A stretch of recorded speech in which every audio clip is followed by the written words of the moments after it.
천미수님 사랑합니다. 네, 함께 카톨릭교회 교리서를 공부하면서 우리의 믿음이 조금 더 가까이 가는 시간을 갖도록 하겠습니다. 카톨릭교회 교리서 제3장 성령을 믿나이다 라는 부분에 691항 성령의 이름과 칭호와 상징에 대한 부분을 함께 공부하도록 하겠습니다. 성령의 고유한 이름, 성령, 이는 우리가 성부와 성자와 함께 경배하고 영광을 드리는 그분의 고유한 이름입니다. 교회는 성령의 이 이름을 주님께 받았으며 새로운 자녀가 되는 세례 때 이를 고백합니다. 마태복음 28장 19절의 말씀, 마태복음 제일 마지막 구절이죠. 28장 19절의 말씀에서 그러므로 너희는 가서 모든 민족들을 제자로 삼아 아버지와 아들과 성령의 이름으로 세례를 주고 내가 너희에게 명령한 모든 것을 가르쳐 지키게 하여라. 보라, 내가 세상 끝날까지 언제나 너희와 함께 있겠다. 성부 아버지와 아들과 성령의 이름으로 세례를 베풀어라. 이걸 통해서 우리가 새로운 자녀가 되었을 때 성령의 이름으로 세례를 받는다라고 말할 수 있는 것이지요. 영이라는 용어, 성령, 영이라는 그 용어는 히브리 말 루하의 번역으로 본래 숨결, 공기, 바람 등을 의미합니다. 예수님께서는 유격적으로 하느님의 숨결, 하느님의 영이신 그분의 새롭고도 초월적인 존재를 니고데모에게 암시하기 위해 감지할 수 있는 바람의 비유를 적절히 사용하십니다. 요한복음 3장 5절에서 8절의 말씀을 한번 보도록 하겠습니다. 예수님께서 대답하셨다. 내가 진실로 너에게 말한다. 누구든지 물과 성령으로 태어나지 않으면 하느님 나라에 들어갈 수 없다. 육에서 태어난 것은 육이고 영에서 태어난 것은 영이다. 너희는 위로부터 태어나야 한다. 그리고 내가 말하였다고 놀라지 마라. 바람은 불고 싶은 대로 분다. 너는 그 소리를 들어도 어디에서 와 어디로 가는지 모른다. 영에서 태어난 이도 이와 같다.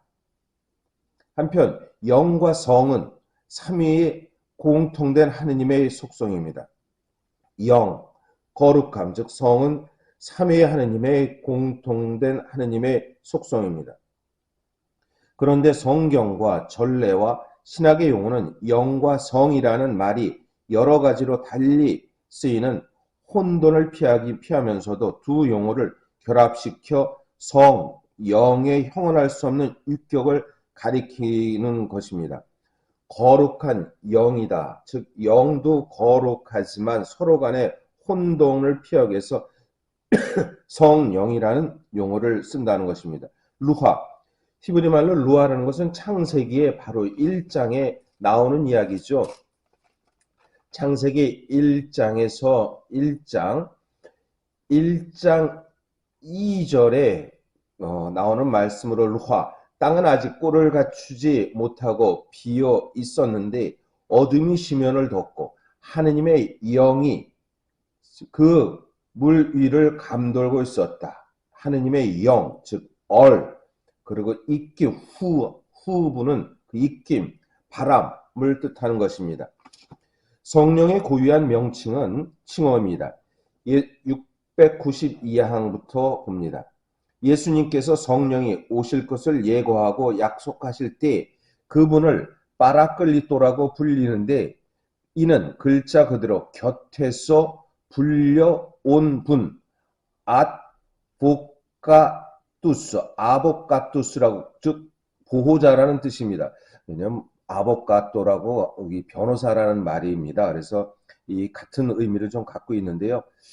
지금 변호사가 진짜 보호자인지 아닌지를 모르겠지만 어쨌든 아보카토라고 해서 아보카투스라고 말해서 곁에 서 있는 분, 파라클리토는 일반적으로 변호자라고 번역되기도 하는데 예수님께서 바로 첫 변호자이십니다.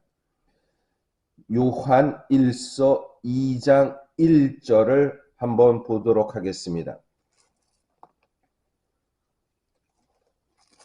요한 1서 2장 1절에 나의 자녀 여러분, 내가 여러분에게 이 글을 쓰는 까닭은 여러분이 죄를 짓지 않게 하려는 것입니다. 그러나 누가 죄를 짓더라도 하느님 앞에서 우리를 변호해 주시는 분이 계십니다.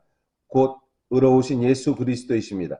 우리를 위해서 변호해 주신 분, 예수님께서는 첫 변호자이시고 주님께서는 친히 성령을 진리의 영이라고 부르십니다. 요한복음 16장 13절의 말씀인데요.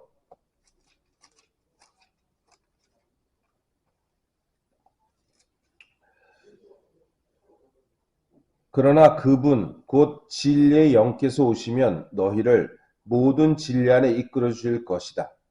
그분께서는 스스로 이야기하지 않으시고 들으신 것만을 이야기하시며 또 앞으로도 올 일들을 너희에게 알려주실 것이다. 진리의 영을 주님께서는 성령으로서 오신다는 것을 말씀합니다.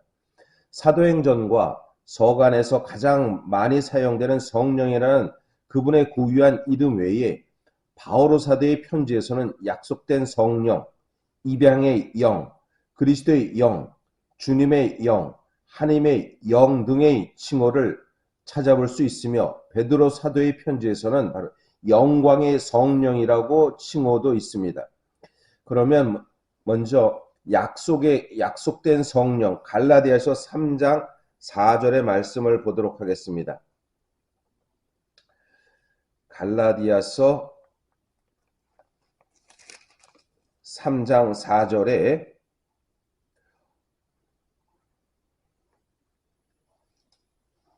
갈라디아서 3장 14절입니다.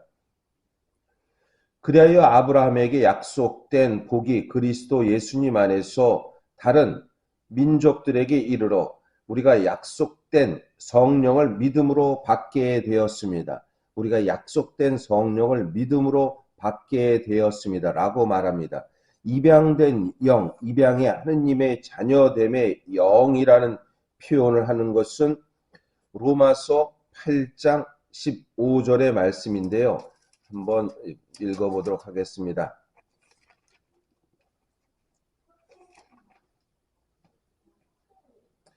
여러분은 사람을 다시 두려움에 빠뜨리려는 종살의 영을 받은 것이 아니라 여러분을 자녀로 삼도록 해주시는 영을 받았습니다. 이 성령의 힘으로 우리가 아빠, 아버지라고 외치는 것입니다. 하느님을 자녀로 삼을 수 있도록 받는 영을 받았습니다. 그래서 아빠, 아버지라고 말하는 것입니다. 또 한편 로마서 8장 9절에 그리스도의 영으로서 누구든지 그리스도의 영을 모시지 않으면 그는 그리스도께 속한 사람이 아닙니다. 영에 대한 의미로서 아빠, 아버지와 함께 있는 영, 그리고 예수 그리스도 안에서 살아있는 영, 이 부분을 함께, 그러니까 성부 하느님과 성자 하느님이 영으로서도 함께 있다라고 말할 수 있는 것입니다. 주님의 영, 고린토후서 3장 17절인데요. 3장 17절의 말씀을 보면 주님은 영이십니다.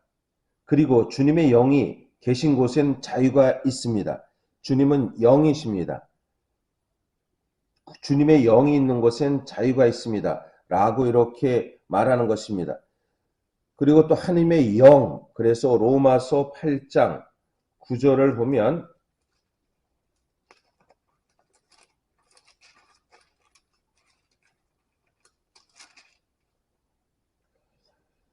하나님의 영이 여러분 안에 사시기만 하면 여러분은 육 안에 있지 않고 성령 안에 있게 됩니다. 누구든지 그리스도의 영을 모시지 않으면 그는 그리스도께 속한 사람이 아닙니다. 하나님의 영, 그리스도의 영이라고, 그래서 성령에 대한 고유한 이름의 호칭이, 그래서 고유한 칭호들이 있다라고 말할 수 있는 것입니다. 영광의 성령, 베드로 전서 4장 14절의 말씀을 보도록 하겠습니다.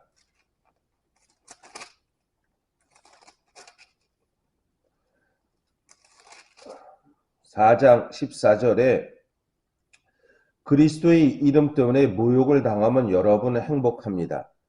영광의 성령, 곧 하느님의 성령께서 여러분 위에 머물러 있으시기 때문입니다. 이처럼 성령에 대한 고유한 칭호들이 이렇게 성경에 바오로 서간과 그리고 베드로의 그 서간에서 그리고 또 여러 그 복음 말씀 안에서 잘 보여준다라는 것을 볼 수 있습니다. 네, 오늘은 여기까지 공부하고요. 오늘 또 주님 안에서 행복한 하루가 되시고 이어서 계속 성령에 대한 이야기를 함께 공부하도록 하겠습니다. 네, 고맙습니다.